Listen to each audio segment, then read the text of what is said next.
Hello and welcome to Arjun education. Friends, आज हम करने वाले हैं unit number 101 of English grammar and use by Raymond Murphy, 4th addition.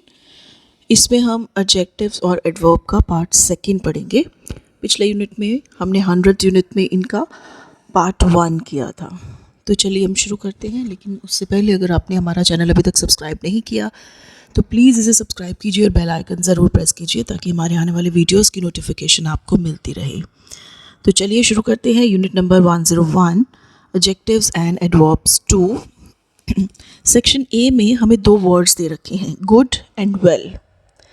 अब गुड जो है वो एक एडजेक्टिव है और वेल जो है वो एक एडवर्ब है, लेकिन दोनों का मीनिंग तकरीबन एक ही जैसा है।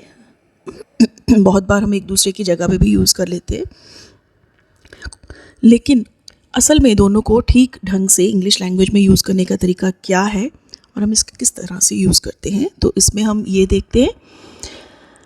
गुड एक एडजेक्टिव है, तो एडजेक्टिव हम नाउन के साथ लगाते हैं जो हमें नाउन की विशेषता बताता है या प्रोनाउन की विशेषता बताता है। योर इंग्लिश इज़ गुड, तो ये इंग्लिश जो एक नाउन है इंग्लिश के साथ लगा है गुड, यानी कि तुम्हारी इंग्लिश अच्छी है। या Susan is a good pianist, Susan एक अच्छी पियानिस्ट है, तो यहाँ पे गुड जो है वो सुजैन के साथ लगा है। But you speak English well, well जो है वो एक एडवर्ब है और जो एडवर्ब होता है वो वर्ब की क्वालिटीज़ या मोर इन्फॉर्मेशन या वर्ब का मॉडिफायर होता है। तो यू स्पीक इंग्लिश वेल में जो वेल है वो स्पीक के साथ लगा है। Susan plays the piano well, वो प्लेज के साथ लगा है, वो प्ले को मॉडिफाई कर रहा है। सुजैन पियानो बजाती है, कैसा बजाती है? अच्छा बजाती है। Susan plays the piano well. So your English is good but you speak English well. Adverb देखिए किस तरह से लगा है और एडजेक्टिव किस तरह से लगा है। Susan is a good pianist but Susan plays the piano well. Play को और वेल को हाईलाइट किया है, स्पीक और वेल को किया है। तो गुड जो है वो नाउन के साथ लगेगा और वेल जो है वो वर्ब के साथ लगेगा। We use well not good with past participle. Past participle यानी कि थर्ड फॉर्म ऑफ वर्ब। जो वेल है वो पास्ट पार्टिसिपल्स के साथ लगता है, थर्ड फॉर्म ऑफ वर्ब के साथ लगता है, जैसे well dressed, well known, well educated, well paid. इस तरह से वेल थर्ड फॉर्म के साथ लगता है और उसके मीनिंग को थोड़ा इन्हांस कर देता है। जैसे Gary's father is a well known writer, Gary के जो पिताजी हैं वो बहुत जाने माने राइटर हैं। But well is also an adjective with meaning in good health. लेकिन वेल जो है वो एक एडजेक्टिव भी है जिसका मतलब है कि सेहत अच्छी है। हाउ आर यू टुडे, तो आगे से जवाब है I am very well, thank you. तो आई एम वेरी वेल, जहाँ पे जो वेल यूज़ हुआ है वो एक एडजेक्टिव की तरह यूज़ हुआ है, उसके साथ में वेरी भी लगा है। वेरी वेल मीन्स यहाँ पे ये एक एडजेक्टिव का काम कर रहा है। तो ये दोनों का जो फ़र्क है ये हमें समझना होगा और उनको यूज़ करने का तरीका एक सेंटेंस में क्या है उसकी ओर भी ध्यान देना होगा। तो सेक्शन बी में हमें 3 वर्ड्स और दे रखे हैं, फास्ट, हार्ड और लेट। ये तीनों वर्ड्स भी एडजेक्टिव्स भी हैं, एडवर्ब्स भी हैं। तो उसी तरह से हमने देखना है कि अगर ये वर्ड एडजेक्टिव की तरह यूज़ होते हैं तो किस तरह से एक सेंटेंस में क्या कैसे लगेंगे, क्या प्लेसिंग है और क्या मीनिंग क्रिएट करेंगे, और एडवर्ब की तरह जब यूज़ होंगे तो उसकी प्लेसिंग कैसे होगी और मीनिंग क्या होगा। एडजेक्टिव की तरह जब यूज़ होता है, fast, Darren is a very fast runner, तो ये रनर के साथ लग के फास्ट मीन्स वो रनर जो एक नाउन है उसकी क्वालिटी हमें बता रहे हैं कि वो एक फास्ट रनर है। तो रनर की क्वालिटी क्या है? फास्ट। और दूसरी तरफ जब ये एडवर्ब की तरह यूज़ होता है तो Darren can run very fast, Darren कैसे भागता है? डैरन तेज़ भागता है।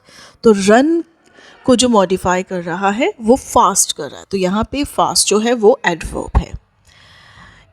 Hard, Kate is a hard worker, तो ये वर्कर के साथ लगा है हार्ड और वर्कर को मॉडिफाई कर रहा है। वर्कर एक नाउन है, हार्ड वर्कर है, बहुत काम करने वाला मेहनत कश केट है। केट वर्क्स हार्ड, तो केट यहाँ पे वर्क्स हार्ड, मेहनत करती है, वो मेहनत कश है, ये मेहनत करती है।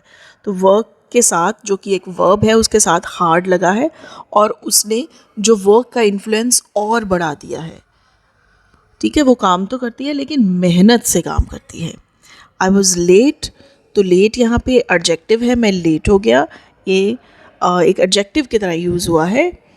I got a plate this morning, I got a plate, late got up के साथ वर्ब के साथ लगा है और वर्ब के बारे में हमें एक्स्ट्रा इन्फॉर्मेशन क्या दे रहा है, मैं उठी मतलब मैं लेट उठी। तो एक और वर्ड यहाँ पे दिया है लेटली, तो लेटली का मतलब रिसेंटली होता है। लेटली का मतलब लेट के साथ जब वो लेट तो ऑलरेडी एडवर्ब के तौर पे भी काम करता है, लेकिन ऐसा नहीं है कि जब हम ly लगा देते हैं तो उसका मीनिंग चेंज हो जाता है। ठीक है, तो चेंज होके उसका मतलब बिल्कुल डिफरेंट हो जाता है। और रिसेंटली, अभी अभी, इसका मतलब अभी अभी हो जाता है, रिसेंटली हो जाता है। तो इसको सेंटेंस में हम रिसेंटली के तौर पे यूज़ करेंगे। जैसे have you seen Tom lately, जैसे अभी अभी क्या तुमने टॉम को देखा है। तो लेट के साथ इसका कनेक्शन नहीं है, जब ly लगता है इसका मीनिंग बिल्कुल चेंज हो जाता है, तो इस बात का ध्यान रखा जाए। सेक्शन सी में एक वर्ड दिया है हार्डली, तो जो हार्डली है, हार्डली का मतलब ये हार्ड के साथ लिंक्ड नहीं है, क्योंकि हार्ड हम पहले डिस्कस कर चुके हैं, वो एक एडजेक्टिव भी है, एक एडवर्ब भी है। ऐसा नहीं है कि ly करके उसकी कोई और मतलब मेहनत करने वाली खासियत कोई निकल आती है या ज़ोर लगाने वाली खासियत निकल आती है। तो हार्डली, हार्ड के साथ जब ly लग जाता है उसका मीनिंग बिल्कुल डिफरेंट हो जाता है। हार्डली का मतलब है बहुत कम, ऑलमोस्ट नॉट, बिल्कुल नहीं। तो एग्जाम्पल्स में इसको यूज़ किया गया है। Sarah was not very friendly at the party, she hardly spoke to me. Sarah जो है पार्टी में बिल्कुल भी फ्रेंडली नहीं थी, उसने मेरे से बहुत ही कम बात की। तो ये जो बहुत ही कम है, वेरी लिटिल, ऑलमोस्ट नॉट, तो ऑलमोस्ट नॉट के ऊपर जो हल्की सी गुंजाइश है उसके लिए हम हार्डली का यूज़ करते हैं। एक और एग्जाम्पल देके समझाने की कोशिश की है। We have only met once और twice, we hardly know each other, कि हम शायद एक या दो बार मिले हैं, हम एक दूसरे को बहुत ही कम जानते हैं। तो हार्डली इस तरह से यूज़ होता है। फिर से समझाने की कोशिश की गई है, hard and hardly are different, ये दोनों बिल्कुल डिफरेंट है। अब हार्ड और हार्डली को यूज़ करके भी देख लेते हैं, इनका मीनिंग और क्लियर हो जाएगा। He tried hard to find a job but he had no luck, उसने जॉब पाने की बहुत कोशिश की। यहाँ पे हार्ड एक एडवर्ब के तौर पे लगा है और ट्राई के साथ लगा है, उसने बहुत ज़्यादा कोशिश की। ट्राई मतलब कोशिश की, हार्ड जब साथ लग गया उसने बहुत कोशिश की जॉब ढूंढने की, बट किस्मत ने उसका साथ नहीं दिया। लेकिन जब हार्डली हमने यूज़ किया वो बिल्कुल एंटायरली डिफरेंट मीनिंग होगा इसका। I am not surprise he didn't find a job, he hardly tried, कि मैं बिल्कुल भी सरप्राइज नहीं हूँ, मैं बिल्कुल भी हैरान नहीं हूँ कि उसे जॉब नहीं मिली, उसने मेहनत ही नहीं की थी, उसने बहुत ही कम एफर्ट किया था। ही हार्डली ट्राइड, कि शायद ही उसने कभी ट्राई किया हो जॉब के लिए तो उसे जॉब नहीं मिली। तो हार्डली यहाँ पे हार्ड से बिल्कुल डिफरेंट मीनिंग है। I can hardly do something, अब इसका मीनिंग थोड़ा सा और डिफरेंट हो जाएगा। I can hardly do something का मतलब मेरे लिए ये काम करना बहुत मुश्किल है, ऑलमोस्ट इम्पॉसिबल है, जब हम कैन हार्डली लगा देते हैं। जैसे your writing is terrible, I can hardly read it, तुम्हारी राइटिंग बहुत ही बुरी है, मेरे लिए ये पढ़ना ऑलमोस्ट इम्पॉसिबल है, कि मैं पढ़ ही नहीं पाऊँगी, तुमने लिखा क्या है कि तुम्हारी हैंड राइटिंग इतनी गंदी है। I can hardly read it, मेरे लिए ये पढ़ना ऑलमोस्ट इम्पॉसिबल है। एक और एग्जाम्पल है, my leg was hurting, I could hardly walk, मेरी लेग में दर्द हो रहा है, मैं शायद ही चल पाऊँ, यानी कि मेरे लिए चल पाना बहुत मुश्किल है या इम्पॉसिबल है। सेक्शन डी में you can use hardly plus any और एनीबडी और एनीवन और एनीथिंग और एनीवेयर। हार्डली के साथ ये हम सारे वर्ड्स यूज़ कर सकते हैं। साथ में हमें पिक्चर दी हुई है और उसमें समझाने की कोशिश की गई है। फ्रिज खाली है और वो आदमी कह रहा है कि there is hardly anything in the fridge, कि इस फ्रिज में शायद कुछ भी नहीं है। मीन्स अगर हम नहीं यूज़ करना चाहते हैं, अगर हम नॉट यूज़ नहीं करना चाहते हैं, तो हम उस जगह पे एक पॉजिटिविटी लाने के लिए हार्डली वर्ड यूज़ कर देते हैं। और साथ ही साथ ये वर्ड थोड़ा सा फॉर्मल लगता है, इसलिए हम हार्डली यूज़ करते हैं। अदरवाइज़ हार्डली का मतलब ऑलमोस्ट कुछ नहीं होता है, या नन होता है, या नॉट होता है। तो अगर हम हार्डली लगा देते हैं, इसका मतलब है कि कहने वाला बिल्कुल नहीं कहना चाहता, तो वो हार्डली यूज़ कर देता है।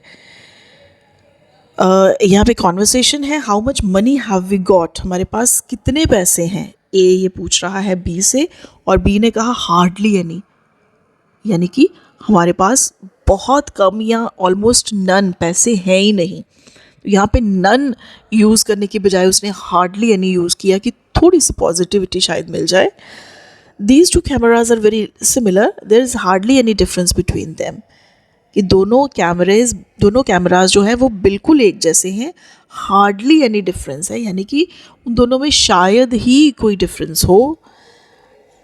नेक्स्ट एग्जाम्पल है, the exam results were very bad, hardly anybody in our class passed, हमारे एग्ज़ाम रिजल्ट बहुत बुरे आए, शायद ही हमारी क्लास में से कोई स्टूडेंट पास हुआ हो। Note that you can say she said hardly anything और शी हार्डली सेड एनीथिंग, यानी कि अगर हम हार्डली की प्लेसिंग वर्ब के पहले कर देते हैं, जैसे सेड के पहले लगाया है हार्डली सेड एनीथिंग, या फिर सेड के बाद लगाया ही सेड हार्डली एनीथिंग, दोनों में कोई फ़र्क नहीं है, हम कहीं भी लगा सकते हैं। We have got hardly any money, got के बाद लगा है। We have hardly got any money, got के पहले लगा है। तो इससे कोई फ़र्क नहीं पड़ता, हम कहीं भी इसकी प्लेसिंग कर सकते हैं। हार्डली एवर का मतलब ऑलमोस्ट नेवर, यानी कि कभी नहीं। ऐसा मैंने शायद ही कभी किया हो, हिंदी में ऐसा एक्सप्रेशन हम देते हैं जब शायद ही ऐसा मैंने कभी किया हो या उसने किया हो, शायद ही हम कभी मिले हों, तो ये ऑलमोस्ट नेवर ही है। I am nearly always at home in the evenings, मैं शाम को हमेशा घर होती हूँ। I hardly ever go out, शायद ही मैं कभी जाऊँ, यानी कि बाहर जाने की पॉसिबिलिटी शाम को बहुत ही कम है, तो उसके लिए हम हार्डली एवर यूज़ करते हैं। Hardly also means certainly not, तो हार्डली का मतलब ये भी होता है कि बिल्कुल नहीं। For example, there is hardly surprising that you are tired, you have not slept for 3 days। तो इसमें हैरान होने की कोई बात नहीं है कि तुम थके हुए हो, तुम पिछले 3 दिनों से सोए नहीं हो। तो मीन्स हार्डली का मतलब सर्टनली, उस बात को अंडरस्टैंड किया जा रहा है, certainly not, it's hardly surprising, कि बिल्कुल भी हैरान होने वाली बात नहीं है, it's certainly not surprising. The situation is serious but it's hardly a crisis, situation serious तो है बट हार्डली क्राइसिस का मतलब सर्टनली इट्स नॉट क्राइसिस, बिल्कुल भी एक क्राइसिस नहीं है, मुश्किल ज़रूर है हालात, लेकिन ये कोई क्राइसिस नहीं है। तो दोस्तों ये यूनिट नंबर 101 था, होपफुली आपको क्लियर हो गया होगा। तो इसकी एक्सरसाइजेज आप करिए, बड़ी अच्छी एक्सरसाइजेज हैं जिसमें गुड और वेल लगाना है, वेल के साथ आपको एक्सप्रेशंस दिए हुए हैं वो लगाने हैं, या फिर 101.3 में अंडरलाइन वर्ड्स दिए हुए हैं, आपको बताना है राइट है कि रॉन्ग है। ये ऑलमोस्ट मुझे ऐसा लग रहा है जैसे छोटे बच्चों की वर्ड जो एक वर्कबुक होती थी, तो बड़े अच्छे वाले ये सेंटेंसेस हैं। और मेरे ख्याल से ये एक ऐसा फील्ड होता है ग्रामर में, गुड और वेल, यानी कि एडवर्ब और ऑब्जेक्टिव, बच्चे अक्सर इसमें कंफ्यूज रहते हैं। तो आप एक्सरसाइजेज कर सकते हैं, और मेरे ख्याल से करते करते हम लोग ज़्यादा लर्न करते हैं। आप कोशिश कीजिए, और आपकी सुविधा के लिए मैं इसकी कीज़ भी पोस्ट कर दूंगी ताकि आप अपने आंसर्स को टैली कर सकें। अगर आपको फिर भी कोई प्रॉब्लम हो तो please feel free to comment me in the comment box, तो will definitely reach to you. और अगर आपको ये वीडियो अच्छा लगा है तो इस वीडियो को लाइक कीजिए, शेयर कीजिए, और अपने दोस्तों के साथ